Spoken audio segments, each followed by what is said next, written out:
Okay. So, మనం previous క్లాస్‌లో కొన్ని ఆప్షన్స్ అనేది ఎక్స్‌ప్లోర్ చేసాం కదా! సో, ఈరోజు ఏందంటే ఆహ్, import template, export template and data అనేది వేరే డేటా ఫ్లోస్ నుంచి ఎలా ఏంటనేది కూడా మనమైతే ఎక్స్‌ప్లోర్ చేద్దాం. ఓకే. సో, ఫర్ టైమింగ్ ఎటువంటి డేటా ఫ్లోస్ లేదు. సో, మనం క్రియేట్ చేద్దాం more options. So, data project. So, పేరు మారుదాం ఇది.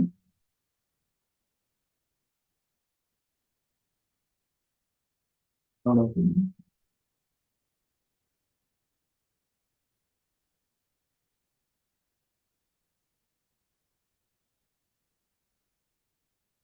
సో, ఒక్కోసారి డేటా ఫ్లో జంతువు కొంచెం స్లోగా ఉంది. ఏం చెప్పాలంటే సో, పేరెంట్ ఓకే. సో, పేరు ఏదైనా ఎంచుకోవచ్చు. సో, నేను ఫస్ట్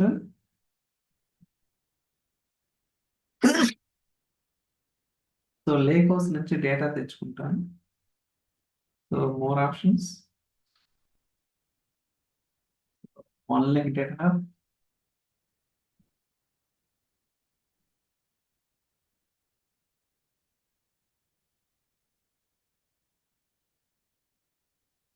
సో, సోర్స్ డేటా ఉంది. దీని మీద క్లిక్ చేయాలి. సో, బట్ మైక్రోసాఫ్ట్ కొన్ని ఆప్షన్స్ మీద వర్కౌట్ చేస్తుంది. ఖచ్చితంగా వితిన్ 2-3 మంత్స్‌లో వాళ్ళైతే సార్ట్ ఔట్ చేస్తారు. అంటే ఏదైతే బగ్స్ గానీ, ఏదన్నా ఇష్యూస్ గానీ ఉంటాయో వాటిలన్నిటిని కూడా మైక్రోసాఫ్ట్ రిజాల్వ్ చేయడానికి ట్రై చేస్తుంది. బట్ యాస్ ఆఫ్ నౌ అయితే కొన్ని కొన్ని ఆప్షన్స్ అనేది ప్రాపర్‌గా వర్కౌట్ అవ్వవు. లైక్ డైనమిక్ స్కీమా కావచ్చు, ఫిక్స్డ్ స్కీమా కావచ్చు. అది వర్క్ అవ్వలేదన్నమాట ప్రాపర్‌గా. సో, నేను ఆల్రెడీ అంటే క్లాస్‌లో నేను డిస్కస్ చేయలేదు గానీ పర్సనల్‌గా ట్రై చేసినప్పుడు ప్రాపర్‌గా రావటం లేదన్నమాట. ఓకే. సో, ఇక్కడ మనకి లేక్ హౌస్‌లో నేనైతే ఒక 3 టేబుల్స్ తీసుకున్నాను. So, EMP check okay. ఇలా ఒక 3 టేబుల్స్ అయితే తీసుకున్నాను. ఓకే. లోడ్ అవుతాయి. అది కూడా చూద్దాం. సో, ఇక్కడ చూడండి అంటే ఇదంటే చిన్న డేటా కాబట్టి ఇమ్మీడియేట్‌గానే లోడ్ అవుతాయి. పెద్ద ప్రాబ్లమ్ ఏమి ఉండదు.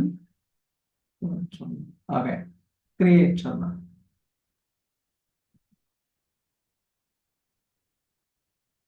సో, ఇలా మనం ఏంటంటే ఒక 3 టేబుల్స్ అనేది ఈ డేటా ఫ్లోకి తెచ్చుకున్నాం. ఎక్కడి నుంచి? లేక్ హౌస్ నుంచి ఇంపోర్ట్ చేసుకున్నాం. ఇప్పుడేంటంటే ఇక్కడ మీరు రైట్ క్లిక్ చేసినప్పుడు మనకి enable staging, incremental refresh, request fast copy. Okay. ఈ 3 కూడా మనకి చాలా ఇంపార్టెంట్ కొన్ని cases. Already duplicate reference, move to true move ఇయన్నీ కూడా డిస్కస్ చేసాం కదా! ఈ 3 అనేది మనకి చాలా చాలా ఇంపార్టెంట్. ఎనేబుల్ స్టేజింగ్ అంటే నథింగ్ బట్ మనకి ఇంటర్మీడియట్‌గా డేటాని స్టోర్ చేయడానికి స్టేజింగ్ అనేది ఎనేబుల్ చేస్తాం. ఓకే. సో, దీనివల్ల కొన్ని సార్లు మనకి పర్ఫార్మెన్స్ అనేది ఇంప్రూవ్ అవ్వడానికి ఛాన్సెస్ అయితే ఉంటాయన్నమాట. సో, అటని ప్రతిసారి అవ్వాలనే రూల్ ఏం లేదనమాట. ఈవెన్ డాక్యుమెంటేషన్ కూడా డీటెయిల్‌గా చెప్తుంది. లైక్ మనకి టెంపరరీ టేబుల్స్ ఎలానో సీక్వెల్ సర్వర్‌లో డేటాని టెంపరరీగా స్టోర్ చేయడానికి యూజ్ చేస్తామో, ఇక్కడ కూడా డేటాని సో, టెంపరరీగా స్టేజింగ్ చేయడానికి ఇక్కడ ప్రతి టేబుల్ కూడా ఎనేబుల్ స్టేజింగ్ అనే ఆప్షన్ ఉంటదనమాట.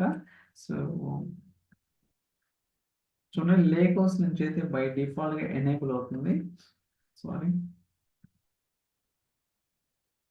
ఇది కూడా చూద్దాం. Enable staging. ఇలా మనకి 3 టేబుల్స్ కూడా సో, ఎనేబుల్ అయిందనమాట. Okay. So, enable staging and ఇక్కడ కూడా రైట్ క్లిక్ అండ్ ఇక్కడ కూడా రైట్ ఎనేబుల్ స్టేజ్ అన్నమాట. ఓకే. వీటి గురించి మనం తర్వాత మాట్లాడుకుందాం. అయితే ఇప్పుడు నేను జస్ట్ పబ్లిష్ చేస్తాను. ఎటువంటి డెస్టినేషన్ అయితే యాడ్ చేయడం అనేది జస్ట్ ఒక 3 టేబుల్స్ నుంచి లేక్ హౌస్‌లో తెచ్చుకున్నాను. ఇప్పుడు నేను పబ్లిష్ నౌ క్లిక్ చేస్తాను.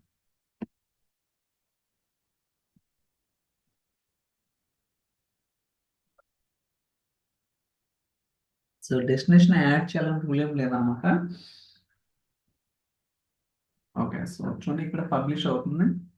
పబ్లిష్ అయిన తర్వాత మనకి సో, రిఫ్రెష్ అవుతుంది. దాని తర్వాత మనం ఇప్పుడు వేరే డేటా ఫ్లో క్రియేట్ చేసుకొని, ఆ డేటా ఫ్లోకి ఏం చేద్దామంటే, ఇక్కడ ఏదైతే డేటా ఫ్లో టేబుల్స్ ఉన్నాయో, ఈ డేటా ఫ్లోని కాల్ చేయొచ్చు.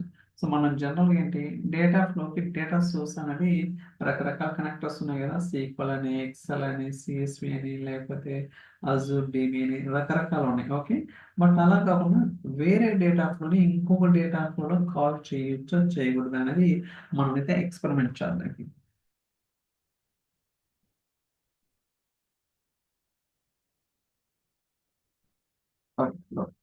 స్క్రీన్ రిఫ్రెష్ అవుతుంది.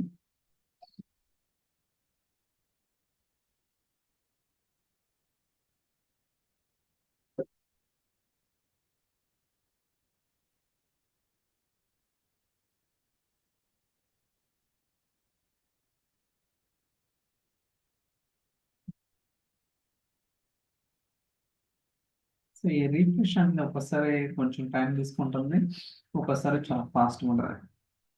ఆల్రెడీ మీకు ఇంతకుముందు కూడా చెప్పాను అనమాట. సో రీఫ్రెష్ హిస్టరీ గురించి కూడా మాట్లాడుతున్నాం. Okay, so on demand, schedule refresh, అలానే డౌన్లోడ్ చేయటం.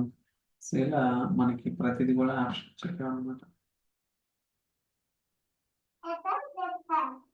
సో మీరు కూడా కొత్తగా ఎక్స్ప్లోర్ చేయండి, ఖచ్చితంగా చాలా యూస్ఫుల్ ఇన్ఫర్మేషన్ అనేది మీకు కూడా తెలియడానికి అవకాశం ఉంటుంది. ఓకే, సో ఇది ఇంకా రిఫ్రెష్ అవుతాను. I don't know why it is. So నేను చెప్పేది ఒక రిఫ్రెష్ అయింది కదా, ఇప్పుడు ఇంకో డేటా ఫ్లో క్రియేట్ చేస్తాం, more options. So data flow gent,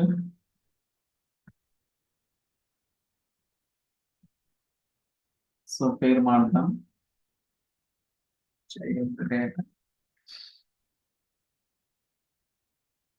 okay, ఇప్పుడు ఈ డేటా ఫ్లో, ఇప్పుడు మనం ఆల్రెడీ ఒక డేటా ఫ్లో క్రియేట్ చేసాం, పేరెంట్ డేటా అనేది. ఇది ఇంకో డేటా ఫ్లో అన్నమాట. ఇప్పుడు ఈ డేటా ఫ్లోకి డేటా ఎక్కడి నుంచి తెస్తాను అంటే వేరే డేటా ఫ్లో నుంచి డేటా పుల్ చేస్తాను అనమాట. ఇక్కడ చూడండి, import from data flows. Okay, so దీని మీద క్లిక్ చేయండి. సో నెక్స్ట్,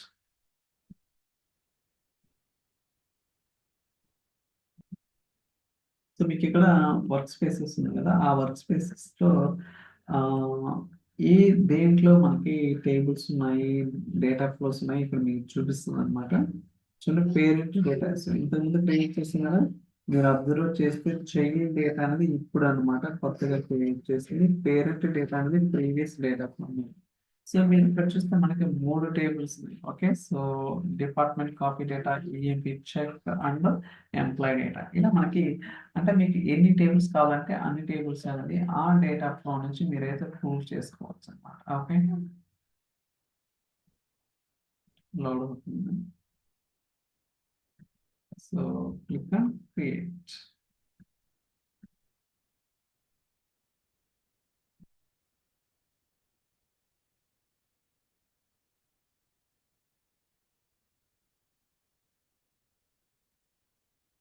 సో మీరు ఈ టేబుల్స్ మనం సో డెస్టినేషన్ లో కూడా తీసుకోవచ్చు మీకు కావాలంటే. సో మనకు ఆల్రెడీ తెలుసు కదా ఎలా ఏంటండి, కాకపోతే ఇక్కడ రిక్వైర్మెంట్ ఏంటంటే నేను ఏం చెప్పదలుచుకున్నాను అంటే, సో ఏదైతే ఆ, మీకు డేటా సోర్స్ అనేది జనరల్గా సీక్వల్, ఎక్సెల్, లేకపోతే ఇంకోటి నుంచి తెచ్చుకుంటాం కదా, లేకోస్ వేరోస్, అలా కాకుండా మనకి మల్టిపుల్ డేటా ఫ్లోస్ ఉంటే ఒక డేటా ఫ్లోలో ఉన్న డేటాని వేరే డేటా ఫ్లో కూడా మనం తెచ్చుకోవచ్చు. సో ఆ విధంగానే తెచ్చుకున్నాం.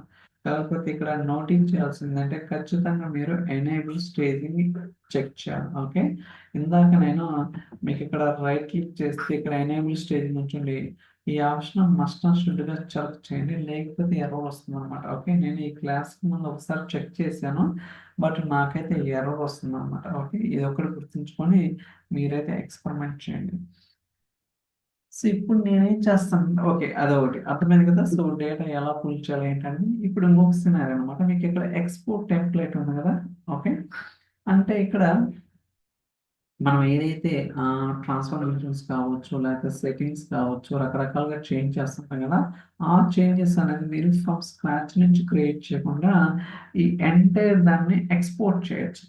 ఓకే, అంటే మీనింగ్ ఏంటంటే, ఇప్పుడు నేను చూడండి, సో పేర్లు మారుస్తుంటాను, ఎంపీ డేటా. ఓకే, అలానే ఇక్కడ ఈఎంపీ డిలీట్ చేస్తాను, రిమూవ్ కాలమ్స్,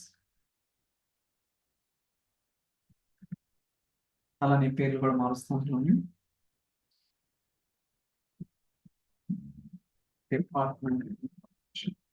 ఓకే, సో అలానే ఇది ఉంది కదా, చూద్దాం.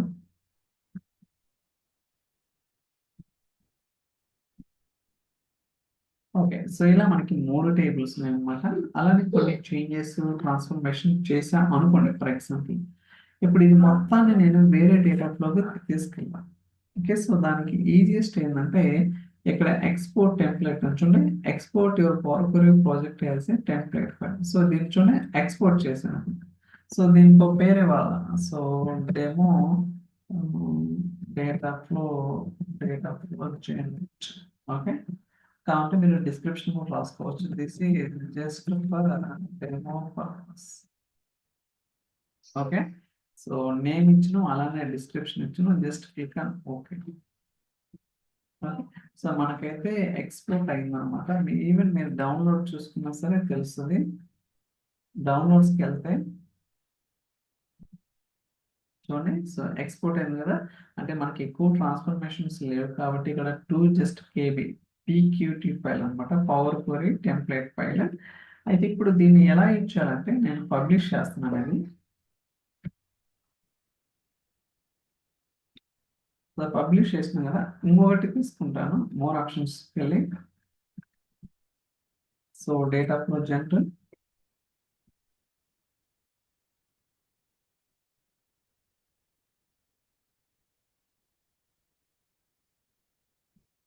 చూడండి ఇక్కడ import from power query template. Okay, ఇందాక మనం ఏదైతే ఎక్స్పోర్ట్ చేసామో టెంప్లెట్ అనేది, ఓకే, దాన్ని మీరు కావాలంటే ఇంపోర్ట్ చేసుకోవచ్చు.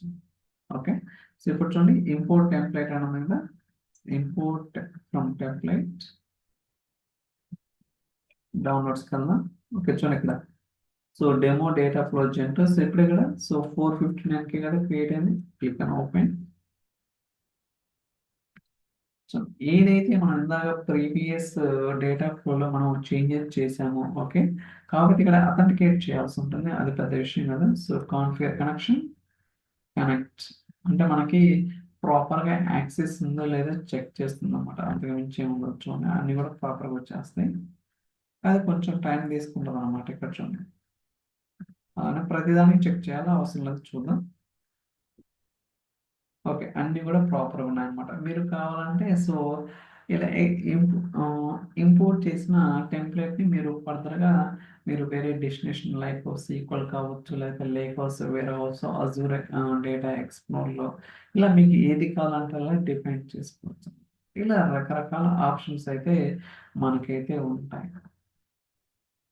సో అర్థమైంది కదా, ఎక్స్పోర్ట్ టెంప్లెట్, ఇంపోర్ట్ టెంప్లెట్. అలానే ఒక డేటా ఫ్లోలో ఉన్న టేబుల్స్ని వేరే డేటా ఫ్లోకి ఎలా ఇంపోర్ట్ చేసుకోవాలని. ఓకే, ఈ 2 ఆప్షన్స్ మనకి కొన్ని కేసెస్లో చాలా చాలా ఉపయోగపడుతుంటాయి అన్నమాట. అలానే మనకి ఇక్కడ యాడ్ డెస్టినేషన్. ఓకే, సో ఎక్కడైనా మీరు ఎక్కడ క్లిక్ చేసినా lake house, warehouse, Azure ఇలా ఉంటుంది. అలానే మీరు కావాలంటే ఇక్కడ కూడా ఉంటుంది. ఇంకోటి ఏంటంటే మీరు ఇక్కడ ఏదైతే ట్రాన్స్ఫర్మేషన్ చేస్తుంటారో ఆ ట్రాన్స్ఫర్మేషన్స్ అంతా కూడా పవర్ క్వరీ అడ్వాన్స్ ఎడిటర్లో ఉంటుంది. ఓకే, చూడొచ్చు ఇక్కడ. So work space ID, data flow ID, entity ఏంటి, సో రీనేమ్ చేయటం, రిమూవ్ కాలమ్స్, అంటే మనం ఏదైతే ట్రాన్స్ఫర్మేషన్స్ కావచ్చు లేకపోతే ఆప్షన్స్ చేస్తుంటామో, అంటే నథింగ్ బట్ ఇక్కడ మనం ఉన్నాయి చూడండి, అన్నీ కూడా ఇక్కడ మీకు కనపడతాయి ఈ అడ్వాన్స్ ఎడిటర్లో. సోర్స్ ఏంటిది, okay, so data flows. Okay, so power కాకుండా data flows, navigation, work space ఏంటిది, so work space ID, data flow ID, entity అంటే నథింగ్ బట్ టేబుల్ నేమ్ అనమాట. సో ఇక్కడ ఏమేమి కాలమ్స్ రీనేమ్ చేసిన, ఓకే, ఎంప్లాయీస్ సాలరీని ఈఎంపి డేటా కింద, and so remove a column చేస్తామంటే ఈఎంపి. That's it. ఓకే, ఇలా మనకి అంటే ఇది క్వైరీ లాంగ్వేజ్ అనమాట. అంటే నేర్చుకోవాలంటే 90% అవసరం. ఓకే, సో మనకి ఈజీగా లాజిక్ అనేది వేరే విధంగా డిఫైన్ చేసుకోవచ్చు. దీని గురించి మీరైతే వరీ అవ్వాల్సిన అవసరం లేదు. మీకు స్పెసిఫిక్గా ఏదైనా రిక్వైర్మెంట్ వస్తే నాతో డిస్కస్ చేస్తే నేనైతే ఎక్స్ప్లెయిన్ చేయడానికి హెల్ప్ చేయడానికి ట్రై చేస్తాను అనమాట ఖచ్చితంగా. బట్ 99% మీరైతే ఓకే. సో ఇది ఒకటి అనమాట. అలానే ఇక్కడ గెట్ డేటా ఇది ఆల్రెడీ చూసాం కదా. సో మీకు కావాల్సిన డేటా అంటే రకరకాల డేటా సోర్సెస్ ఉంటాయి, అక్కడి నుంచి తెచ్చుకోవచ్చు. సో ఇది వచ్చేసరికి రీసెంట్ సోర్సెస్, అంటే రీసెంట్ గా మీరు ఏదైతే సోర్సెస్ ని కనెక్ట్ అయ్యారో అన్ని కూడా ఇక్కడ ఉంటాయి. ఓకే. సో గెట్ డేటా వచ్చేసరికి మీకు రకరకాల డేటా సోర్స్ నుంచి ఉంటాయి. ఇది వచ్చేసరికి రీసెంట్ గా ఏదైతే ఉందో అది. అలానే ఎంటర్ డేటా అంటే నథింగ్ అంటే మనం డేటాని ఎంటర్ చేసుకోవచ్చు అన్నమాట. ఓకే. సో చూడండి ఇక్కడ IMP ID, IMP IMP salary. So మీరు డేటా ఇద్దాం.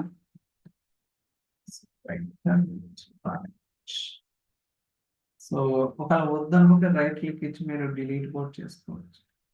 So 102 103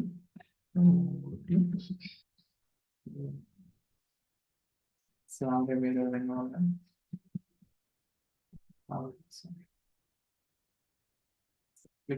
okay. ఇప్పుడు మనం టేబుల్ అనేది అంటే మాన్యువల్ గా టేబుల్ అనేది క్రియేట్ చేసుకోవచ్చు అన్నమాట. ఓకే. సో మీరు కావాలంటే పేర్లు మార్చుకోవచ్చు, మళ్ళీ కావాలంటే చేంజెస్ అనేది చేసుకోవచ్చు. మనం చూడండి ఇక్కడ వస్తుంది. సో ఇలా మీరు మాన్యువల్ గా సో పేరు మారుతాం 10 ఎంపీ డేటా పేరు ఏదైనా ఇచ్చుకోవచ్చు. So 10 MP data. సో మీరు కావాలంటే సోర్స్ అనేది ఇక్కడ ఉంది కదా మార్చుకోవచ్చు. ఒకవేళ మీకు ఇక్కడ వద్దనుకోండి రికార్డ్ డిలీట్ క్లిక్ అనమాట. సో మీకు ఎలా కావాలంటే అలా డిఫైన్ అనేది చేసుకోవచ్చు అనమాట. Okay, make sure that. Okay. So దాని తర్వాత ఇక్కడ మేనేజ్ కనెక్షన్స్ అంటే నథింగ్ బట్ మనం ఏదైతే కనెక్షన్స్ ఉంటాయో అన్ని కూడా మేనేజ్ చేసుకోవచ్చు అనమాట. చూడండి ఇక్కడ. సో ఎడిట్ కనెక్షన్ అంటే గ్లోబల్ పర్మిషన్స్ ఉంటాయి. సో ఇంతకు ముందు ఏదైతే కనెక్ట్ అయ్యామో అన్నీ ఉంటాయి. అలా కాకుండా కరెంట్ ఇక్కడ మాత్రమే ఉన్నాయి కావాలనుకుంటే సో ఉంటుంది అనమాట. క్లౌడ్ కావాలంటే మీరు ఎడిట్ చేసుకోవచ్చు, ఆన్లైన్ చేసుకోవచ్చు, ఇలా రకరకాలుగా కనెక్షన్స్ అనేది ఎస్టాబ్లిష్ చేసుకోవచ్చు. ఇది ఒక ఆప్షన్. దాని తర్వాత రిఫ్రెష్. ఇంకోటి ఏంటంటే ఆప్షన్స్ అని ఉంది కదా. సో ఇది మనకి చాలా ఇంపార్టెంట్. సో చెప్పే కదా ఫాస్ట్ కాపీ కనెక్టర్స్ అనేది. సో దీని గురించి నేను తర్వాత మాట్లాడతాను, ఎందుకంటే నాకు అదో సబ్స్క్రిప్షన్ అనేది లేదనమాట. ఓకే, అందువల్ల నేను ఇప్పుడు ఏం చేయలేను. బట్ నెక్స్ట్ మంత్లో అదో సబ్స్క్రిప్షన్ తీసుకుంటాను. అక్కడ మనకి ఈ ఫాస్ట్ కాపీ కానీ ఇంక్రిమెంటల్ రిఫ్రెష్ కానీ వీటి గురించి నేనైతే మాట్లాడతాను. సో దాని తర్వాత ఇక్కడ ఆప్షన్స్, ఇక్కడ పారామీటర్స్ ఉన్నాయి కదా, ఇది చాలా ఇంపార్టెంట్. లైక్ మనం సీక్వెల్ సర్వర్లో పారామీటర్స్ ఎలా అయితే క్రియేట్ చేస్తామో not only sequel server, notebooks లో క్రియేట్ చేయొచ్చు పారామీటర్స్, డేటా పైప్ లైన్స్ లో క్రియేట్ చేయొచ్చు. ప్రతి చోట మనం అయితే పారామీటర్స్ అనే కాన్సెప్ట్ అయితే ఉంటుంది అనమాట. సో దాని గురించి ఇక్కడ న్యూ పారామీటర్ ఉంటుంది కదా. సో ఈఎంపి ఐడి, ఇక్కడ డేటా టైప్ రకరకాల డేటా టైప్స్ ఉంటుంది, మీరు ఏదైనా తీసుకోవచ్చు. ఎనీ అంటే any value, list of values, query. మనకి 3 టైప్స్ ఉంటాయి అనమాట. ఎనీ వాల్యూ అంటే మీరు ఏదైనా వాల్యూ. ఓకే, ఎనీ అంటే నథింగ్ బట్ మీరు ఏ వాల్యూని ఇవ్వచ్చు అనమాట. సో అదే లిస్ట్ ఆఫ్ వాల్యూస్ అంటే మనకి కొన్ని వాల్యూస్ అనేది స్పెసిఫై చేయొచ్చు అనమాట. ఓకే, లిస్ట్ ఆఫ్ వాల్యూస్ వచ్చేసరికి ఓకే, ఇలా మనం లిస్ట్ ఆఫ్ వాల్యూస్ స్పెసిఫై చేసుకోవచ్చు. అండ్ అలా కాకుండా క్వైరీకి వస్తే, క్వైరీ అంటే ఏంటిదంటే మనకి ఏదన్నా సో లిస్ట్ ఉంటే ఆ లిస్ట్ని మనం ఇక్కడ కాల్ చేసుకోవచ్చు. ఓకే, సో అలాంటి కేసెస్లో మనకి ఇక్కడ మేనేజ్ పారామీటర్స్ అనే కాన్సెప్ట్ అయితే యూజ్ చేసుకోవచ్చు. బట్ ఇది మనకి నాకు తెలిసి డేటా ఫ్లో జంతువులు మనం పారామీటర్స్ అంత ఎఫెక్టివ్గా యూజ్ చేస్తామని నేనైతే అనుకోవటం లేదు. ఒకవేళ యూజ్ చేసిన అంటే యూజ్ ఉండవు అని నేను చెప్పను. బట్ ఖచ్చితంగా మనం పవర్ క్వెరీ డెస్క్టాప్లో అంటే పవర్ బై డెస్క్టాప్లో మనకి పవర్ క్వెరీ ఎడిటర్ ఉంటుంది కదా, అక్కడ మనకి ఖచ్చితంగా పారామీటర్స్ అనేవి ఉంటుంది. మీకు అంత కావాలంటే నేను అక్కడ చెప్పిన వీడియోస్ ఒక 2-3 ఒక 3 అవర్స్ ఉంటాయి అనమాట. మీకు డీటెయిల్గా ప్రతిదీ కూడా ఎక్స్ప్లెయిన్ చేస్తుంది. సో దాని గురించి మీరైతే వరీ అవ్వాల్సిన అవసరం లేదు. ఈ రిమైనింగ్ ఏదైతే ట్రాన్స్ఫార్మ్ ఉందో గ్రూప్ బై కానీ ఇవన్నీ కూడా నేనైతే ప్రతిదీ చెప్పాను అనమాట.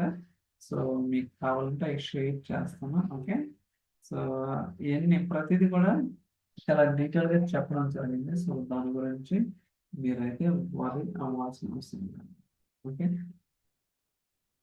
ఇంకా మనకి చెప్పుకోదగ్గ ఏమున్నాయంటే కోపైలట్ అనేది మనకి సో బేసికల్గా ఇంకా నాకు యాక్సెస్ లేదనమాట. ఐ థింక్ ఈ కోపైలట్ ఓకే. సో చెప్తున్నా కదా, నాకైతే యాక్సెస్ లేదు. ఏం చెప్తుందంటే మనకి సో ఇది F64 అంటే కెపాసిటీ కన్నా ఎక్కువ ఉంటేనే మాత్రమే అది యాక్సెప్ట్ చేస్తుంది అనమాట. కాకపోతే మనకి లేదు కాబట్టి సో మనమైతే యూజ్ చేయలేము. సో అదొకటి ప్రాబ్లం. ఇలా మనకి డేటా ఫ్లో జంతువులో రకరకాల యాక్షన్స్ ఉన్నాయన్నమాట. ఓకే, కాపీ అర్థమైంది కదా. సో ఇక్కడ చాలా ఆప్షన్స్ ఉంటాయి. సో దాని గురించి ఏం worry అవ్వాల్సిన అవసరం లేదు. సో మనకి ఇంకో రెండు ఆప్షన్స్ ఏమున్నాయంటే ఆ fast copy option and incremental refresh. ఈ రెండు కూడా మనకి చాలా చాలా ఓకే, గుర్తుంచుకుంటే fast copy and incremental refresh ఈ రెండు ఆప్షన్స్ అనేది మనకి చాలా ఇంపార్టెంట్. బట్ ఫాస్ట్ కాపీ ఎందుకు చెప్పటం లేదంటే బేసికల్గా ఇక్కడ కొన్ని లిమిటేషన్స్ ఉన్నాయన్నమాట. ఓకే, సో చెప్తాను, మీకు చూపిస్తాను, బట్ నేను చెప్తానండి, don't worry. Fast copy just okay, మనం ఫాస్ట్ కాపీస్ ఇంప్లిమెంట్ చేయాలంటే ఇది ప్రీ రిక్వెజిట్స్ అన్నమాట. అంటే మీరు CSV ఫైల్ కానీ పార్కెట్ ఫైల్ డేటా ఉండాలి. ఆ ఫైల్ యొక్క సైజ్ అట్లీస్ట్ 100 MB ఉండాలి. ఓకే, మీకు CSV కానీ పార్కెట్ కానీ ఉండాలి, కానీ ఫైల్ యొక్క సైజ్ వచ్చేసరికి 100 MB ఉండాలి. కానీ ఆ ఫైల్ ఎక్కడ ఉండాలి? ADLS జంతువులో కానీ బ్లాక్ స్టోరేజ్లో కానీ ఈ రెండిట్లోనే ఉండాలి, కానీ వేరే సార్ ఉంటే యాక్సెప్ట్ చేయదు. గుర్తుంచుకోండి, అంటే ఫాస్ట్ కాపీ వర్క్ అవ్వాలన్నమాట. Either CSV or parquet and file size వచ్చేసరికి 100 MB and storage must be ADLS gen or blob storage. ఒకవేళ మీరు టేబుల్స్ తోటి వర్క్ చేయాలనుకుంటే ఇక్కడ ఇన్ని ఉన్నాయి కదా, బట్ మినిమం 5 మిలియన్స్ అంటే 50 lakhs రికార్డ్స్ ఉండాలి, అప్పుడు మాత్రమే సపోర్ట్ చేస్తుంది అనమాట. ఈ రెండు కూడా ప్రీ రిక్వెజెస్ మీరు ఫాస్ట్ కాపీ తోటి వర్క్ చేయాలనుకుంటారు. అంటే దానికి మెయిన్ ఇంటెన్షన్ ఏంటంటే ఏదైతే లార్జ్ వాల్యూమ్ ఆఫ్ డేటా ఉంటుందో అలాంటి డేటాకి మనం ఫాస్ట్గా సోర్స్ నుంచి డెస్టినేషన్కి మూవ్ చేయొచ్చు అనేది ఉద్దేశం అనమాట. చిన్న చిన్న డేటాలకి అదైతే సూటబుల్ కాదు అండ్ రికమెండెడ్ కాదనమాట. అర్థమైంది కదా. File size must be 100 MB either CSV parquet and table size must be అంటే టేబుల్ ఉన్న రోస్ అనేది 5 మిలియన్ అంటే 50 lakhs ఉంటేనే ఫాస్ట్ కాపీ అనేది మనం చేయగలుగుతాం. బట్ నేను అజూర్ సబ్స్క్రిప్షన్ తీసుకున్నప్పుడు ఈ CSV కానీ పార్కెట్ కానీ జనరేట్ చేస్తాను ఖచ్చితంగా 100 MB వచ్చేటట్టు కదా. అప్పుడు మనమైతే fast copy incremental refresh. Okay, incremental refresh ఎందుకు చెప్పలేదంటే అది జస్ట్ మొన్నే రిలీజ్ చేశారనమాట. I think 1 week back 25th. Okay, అంటే ఈ నెల 25th. సో అది ప్రివ్యూ వర్షన్. సో ఎలాంటి ఎర్రర్స్ వస్తాయి తెలియదు. ఒక 2-3 months అయితే అంటే మధ్యలో చేస్తే ఏదన్నా ఇష్యూస్ అన్న ఫిక్స్ చేస్తారు, మీకు కూడా అర్థమవుతుంది. అందువల్ల నేను ఈ రెండు ఆప్షన్స్ని పోస్ట్ పోన్ చేయడానికి ట్రై చేస్తున్నాను. అంటే తర్వాత చెప్తాను అనమాట. రిమైనింగ్ అన్ని కూడా ఆ వీడియోస్ పవర్ క్వరీ నేను షేర్ చేస్తాను, సో దట్ మీకు డీటెయిల్గా అర్థమవుతుంది. ఇన్ కేస్ అర్థం కాకపోతే నన్ను అడిగి నేను ప్రతిదీ చెప్తాను. Okay, thank you.